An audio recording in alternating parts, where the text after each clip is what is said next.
Hi, I'm Alyssa and I'm a goer.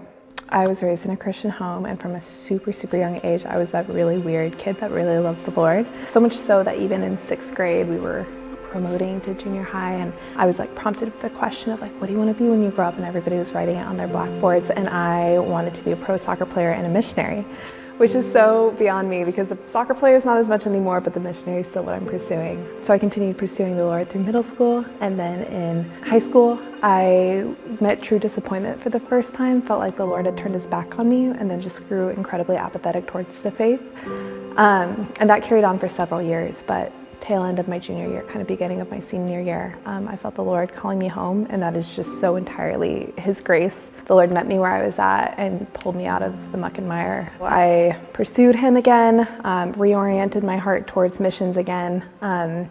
Because of that, I ended up going to Grand Canyon University, where I studied behavioral health with a minor in biblical studies, and that was all in pursuit of becoming a missionary, just kind of from a psychological theology standpoint.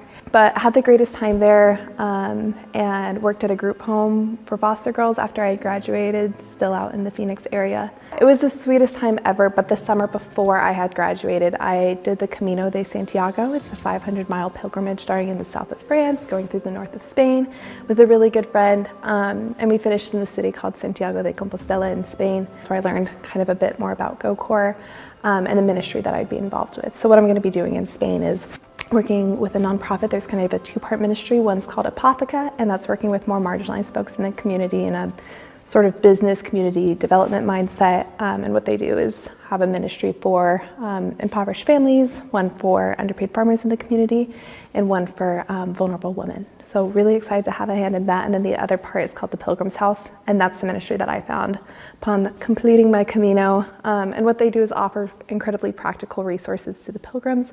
So they have laundry, and they have a kitchen and a place to print out boarding passes, but they also have space to engage with the pilgrims spiritually. They get to learn more of their story. And for those willing to engage on hey, so many of the people walking the Camino are searching for hope in the same way that I was in high school, and felt a lot of emptiness, as are the people walking the Camino. Either they have a loved one that just passed away and they're searching for answers, they quit their job and they don't know what's next.